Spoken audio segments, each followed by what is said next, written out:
국민주 삼성전자에 대한 투자 전략 이야기거든요. 이게 최근에 국민주 삼성전자가 개인 보유자만 500만 명이 넘었다고 라는 뉴스가 나왔습니다. 삼성전자 투자를 지금 또 계속 늘려야 되는지, 그리고 또 최근에 또 사실 또 횡보를 좀 오래 했잖아요. 장과 비슷하게. 네. 그런 상황에서 삼성전자 투자하는 방법은 좀 어떻게 보시는지요? 네, 삼성전자가 지금 이제 조정을 좀 했던 이유는 크게 보면 두 가지인데, 이제 연초 시작하면서 사실은 약간 돈이 삼성전자로 다 몰린 측면이 있었어요. 네, 개인 투자자분들이나 이렇게 새로 진입하시는 분들 때문에 좀 한번 슈팅을 해줬죠. 그래서 이제 방향은 맞고 있는데, 그런데 반면에 기관 투자가나 외국인은 거의 40조 이상을 팔았기 때문에 사실 삼성전자가 시총 1위, 하이닉스 2위, 뭐 LG화학 3위 이렇게 가잖아요. 그러니까 시총이 큰 회사들이 이제 뚫고 가기가 힘든 시장이었습니다. 네, 그래서 동학개미 분들이 열심히 매수를 해주셨지만은 그 힘만으로 뚫고 가기는 좀 힘들어서 이제 조정을 했던 거고요. 반면에 그러면 실적이 둔화되거나 뭐 이런 거가 있으면은 좀 빠질 수 있잖아요. 네. 근데 이제 그런 건 전혀 아니고, 이제 저희가 누차 이제 반도체 좋게 말씀을 드렸었는데 조금 더 기다리시면 될 것 같아요. 왜냐하면은 1분기 이제 삼성전자 실적이 9.3조 정도 나왔잖아요. 네. 근데 이제 2분기는 소폭 개선이 됩니다. 그래서 2분기는 한 뭐 10조 원 정도 될 것 같고요. 네. 그리고 이제 저희가 컨퍼런스 콜을 들어보면은 반도체 가격은 1분기 대비해서 2분기가 거의 많게는 20%까지도 이제 올라갈 수가 있어요. 네, 이거는 뭐 크게 틀리지 않습니다. 이제 회사들도 가이던스를 그렇게 주고 네. 시장에서도 그렇게 보고 있는 부분이고, 네. 반도체 자체에 공급이 부족한 상황입니다.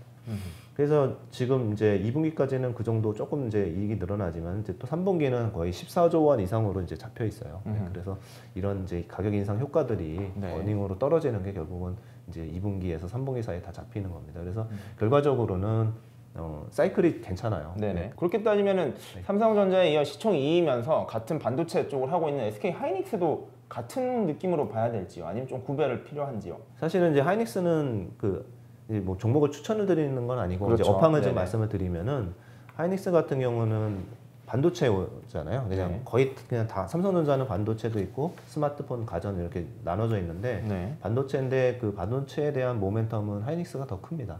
그래서 삼성전자가 조정했던 것보다 하이닉스가 조정한 게 더 별로 조정을 안 했죠. 하이닉스는 최근에 조금 빠진 정도였죠. 그래서 아까 이제 어닝을 말씀드렸는데, 하이닉스의 어닝도 지금 1분기 대비 2분기가 한 2.6조 원 정도로 해서 한 2배 정도 올라가는 걸로 이렇게 예상이 돼 있습니다. 그래서 하이닉스가 어찌 보면 더 좋을 수도 있다. 네, 상대적으로. 그렇죠. 상대적으로 그런 분위기라는 거. 구조적으로 그렇습니다. 그리고 반도체 황에 대해서는 그렇게 한번 점검을 해봤고요. 자, 요것도 참지식이님이 여쭈었습니다. 지금 현대차, 기아차 이야기를 하셨습니다. 여기도 많이 오래 쉬다가 이제 좀 탄력이 받는 모습 같기도 한데 공매도 영향이 있나요? 이런 것도 궁금합니다. 이러면서 현대차, 기아차 이런 자동차 산업 이건 좀 어떻게 보시는지를 한번 여쭤보네요. 자동차는 공매도를 쳤다가는 손해 보실걸요. 여섯 치신 분들이. 저희가 볼 때 좀 제일 좋아지고 있는 기업보다는 조금 나쁜 이슈들이 나와서 눌리고 있다가 다시 정상 회복될 때에 주가가 좀 많이 오르거든요.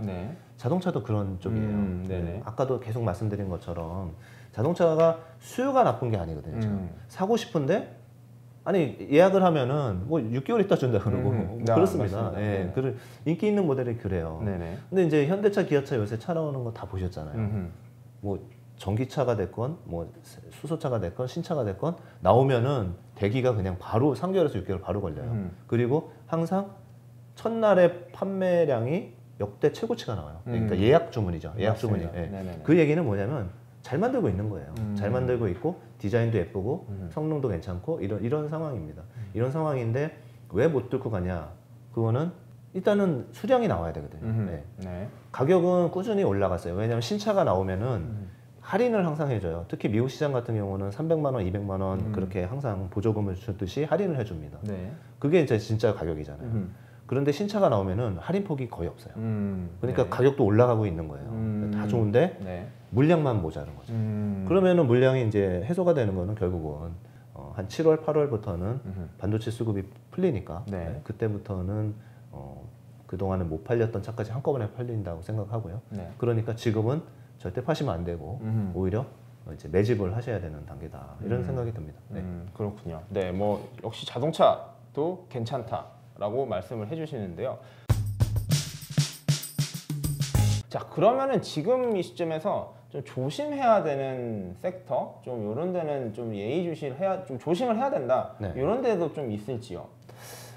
시장 자체가 좋아서 그렇게 나쁜 섹터는 사실은 별로 없어요. 근데 네. 누가 더 빨리 올라가느냐, 어떤 섹터가 더 빨리 올라가느냐, 이 섹터는 천천히 올라가느냐 그 차이는 있습니다.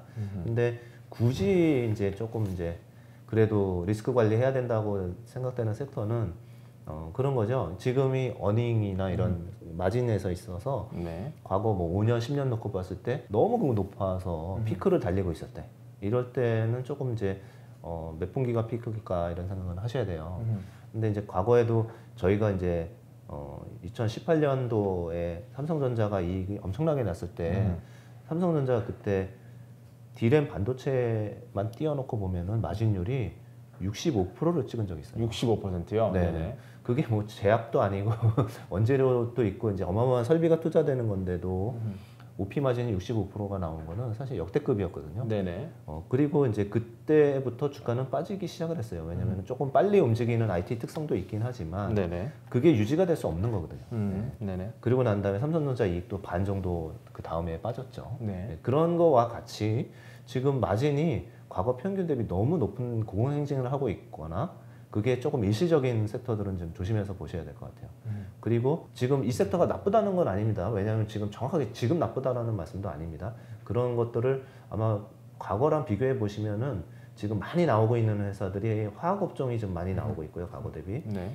그 다음에 해운 같은 경우도 여러 가지 문제가 있었잖아요. 네네. 파나마 운하 문제도 있었고 지금 전체적인 물류 자체가 약간 교통마비가 있는 상황이지 않습니까? 네. 이제 이런 게 풀려야 돼요. 네네. 그래서 컨테이너도 풀려야 되고 육상 운송 트럭도 풀려야 되고 이렇게 빨리빨리 돌아야 되는데 네. 아직은 조금씩 그 영향이 있어요. 그래서 그게 이제 풀리기 시작하면은 네. 지금의 이제 운임 지수 자체는 조금 너무 좋은 걸 반영하고 있다 이런 생각이 듭니다. 그래서 다음 분기도 어닝은 굉장히 좋은 걸로 알고 있어요. 그래서 네. 지금 굉장히 좋은데 너무 좋다. 네. 그러니까 계속 추격 매수하는 거는 좀 부담이 있다라는 생각이 들어요. 왜냐하면은 네. 과거에도 이렇게까지 좋지는 못했거든요. 네네. 그래서 이 부분은 계속 내년에도 계속 지속되기는 좀 힘든 상황이다. 그래서 네네. 이 너무 좋은 부분들은 계속되기는 어렵기 때문에 어느 분기까지가 제일 좋은지는 조금 판단하셔가지고 네. 그래서 너무 무리한 추격 매수보다는 이제 차익 실현도 했다가 또 빠지면은 샀다가 뭐 이런 매매가 좀 필요한 거가 아닐까 이런 생각이 들어요. 그래서 해운을 뭐 나쁘게 말씀드리는 건 아니고요. 네네. 네. 지금 상황이 좋은데 네. 과거보다 너무 좋다 네. 이 정도로만 말씀을 드리고요. 네. 그러면은 저희는 너무 좋은 거는 좀 내년에도 또 먹고 살아야 되니까 그렇죠. 내년까지 먹고 살려면 지금은 안 좋은데 하반기에 좋아지는 것들을 그렇죠. 공략을 해야 되잖아요. 네네. 네. 차화반 많이 말씀드렸던 게 네. 자동차, 화학, 반도체였는데 네. 화학은 실적은 사실 어마어마하게 좋거든요. 네. 그런데 이것도 이제 뭐 하반기에는 약간 이제 증설들이 있어요. 중국에서 에틸렌 증설도 있고 이러니까 네. 여기도 이제 좀 바꾸는 거예요, 저희가. 그러니까 이제 화학보다는 정유가 오히려 좀 좋아지지 않느냐 이런 생각을 하는 거고 정유는 정제 마진 자체가 계속 안 좋았어요. 너무 안 좋았고 4분기까지 안 좋았고 이제 1분기부터 조금씩 회복이 되고 있는데 네. 정유는 왜 좋아질까 이렇게 보면은 네.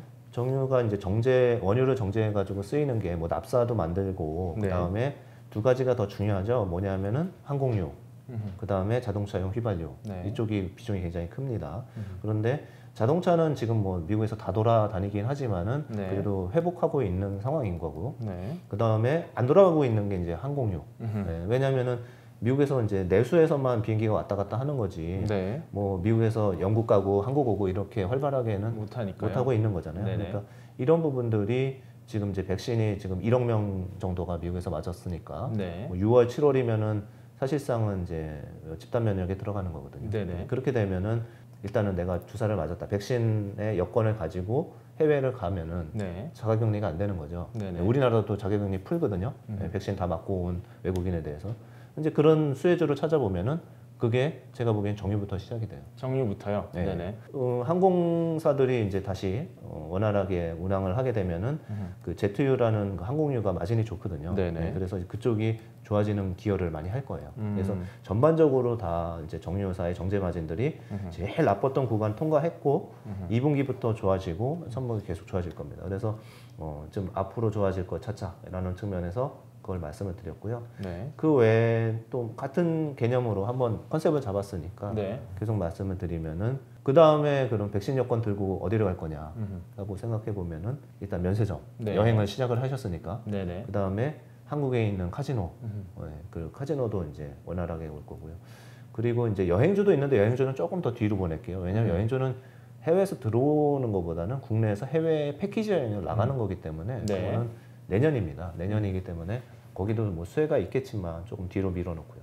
그래서 이제 결론적으로 보면은 그런 레저와 관련한 이러한 또는 면세점 이런 쪽이 좋아지겠죠. 그리고 미국에서는 의류 이런 소비가 굉장히 많이 늘어날 거고요. 뭐 처음에 말씀하신 화학, 해운 같은 경우에는 당장 지금이 안 좋다라기보다는 너무 좋으니까 조금 주의를 하라 이런 말씀이셨고 금방 말씀하신 대로 정유, 포스트 코로나 시대에 좀 연결되는 산업들이 좀 더 잘 될 수 있다 이런 말씀으로 정리를 해볼 수 있을 것 같습니다. 경기 민감주가 최근에 많이 올랐잖아요. 예. 그런데 이제 작년 같은 경우에는 성장주의 시대였는데 이런 또 사이클이 또 언제 다시 또 뒤바뀌거나 이런 거는 좀 어떻게 좀 구분해서 봐야 될 것 같으신가요? 사이클은 뭐 크게 바뀔 건 없는 것 같아요. 그래서 철강도 지금 실적이 지금도 좋고 이제 2분기도 계속 좋을 건데 지금 뭐 바이든이 4조 원의 인프라 투자 법안을 이제 발표를 했고 네. 그 세부 내용 보니까 그런 쪽에 많이 쓰더라고요. 그러니까 미국도 되게 노후화된 도로나 철교나 이런 게 많은 것 같아요. 그래서 그 도로도 재정비한다고 그랬고요. 그 다음에 다리 같은 브릿지 같은 경우도 다시 다 이제 점검하거나 보강하거나 이렇게 하고 철도도 마찬가지고요. 네네. 그래서 그런 이제 기반이 되는 교통 인프라부터 이제 많이 투자를 한다고 했습니다. 그런데 네. 이쪽들이 다 뭐 철강제를 많이 쓰는 그런 산업들이지 않습니까? 그래서 이쪽이 괜찮을 거예요. 계속 소재 이런 쪽들도 괜찮을 거고요. 그래서 이게 한 축이고 또 하나는 이제 뭐 이거는 뭐 여러 차례 네. 얘기됐던 친환경 에너지 관련한 것들 네. 그런 쪽인 거죠. 그래서 2차 전지나 수소나 뭐 여러 가지 친환경 에너지에 대한 투자는 계속 될 겁니다. 그래서 뭐 지금 이제 뭐 말씀드려 보면은 섹터들이 나쁜 게 없이 그러게요. 거의 대부분이 네네. 좋은 상황이에요. 그런데 이제 그러면은 잠깐 성장주는 어떻게 될까? 뭐 이런 부분도 생각해 보셔야 되잖아요.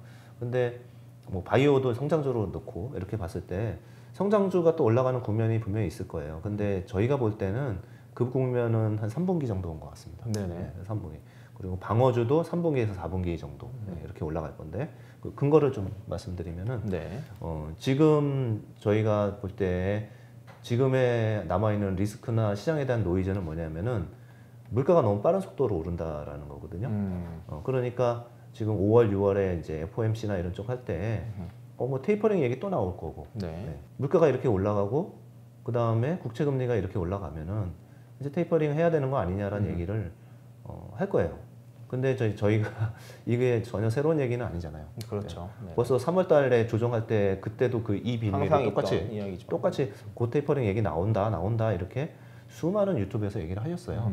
그렇기 때문에 이건 예방조사 맞은 거예요. 네. 그리고 그런 얘기 또 나오는데 큰 틀에서 별로 바뀔 건 없습니다. 뭐냐면은 물가가 올라가고 그 다음에 물가에 대해서 이게 유동성 축소를 좀 해야 되는 게 아니냐는 논의는 5월에 집중되고 끝날 거예요. 그리고 저희가 봤을 때는 6월 달에서 7월부터는 물가가 안정이 될 가능성이 굉장히 높습니다. 그 작년에 이제 그 베이스 효과 때문에 높아진 부분이 있기 때문에 네. 특히 그렇고요.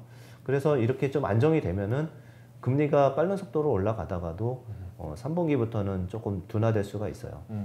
그래서 저희의 근거는 뭐냐면은 3분기에는 금리 상승 속도가 오히려 뭐 5, 6월에 빨리 올라갔다가 좀 둔화가 될 거라는 이제 감히 예측을 좀 해보고요. 네네. 그리고 3분기에는 경기 그 모멘텀의 각도도 약간 둔화가 돼요. 네, 그래서 지금 벌써가 아니라 여름 랠리 충분히 즐긴 다음에 3분기 지나가면서 네. 그때는 다 좋은데 계속 좋은 상태인 거죠. 근데 시장은 뭘 반영하냐 하면은 별로 안 좋았는데 확 좋아지는 그런 회복의 각도를 반영을 많이 하거든요. 네네. 그래서 그 각도상으로는 3분기가 잠깐 이렇게 주춤하는 때니까 네. 그때는 이제 배당주도 사고 왜냐면 배당 시즌 얼마 안 남았잖아요. 네네. 그러니까 배당주도 사고 일부 소외된 뭐 방어주도 사고 이렇게. 그래서 이제 제가 사실 여름만 말씀드리려고 그러다가 이제 하반기까지 다 말씀을 네네. 드리는 건데 네. 제가 혹시 틀릴 수도 있으니까 그때 한번 다시 나와서 네, 그때 한번 더 점검을 해주시면 될 것 같습니다. 하겠습니다. 네네.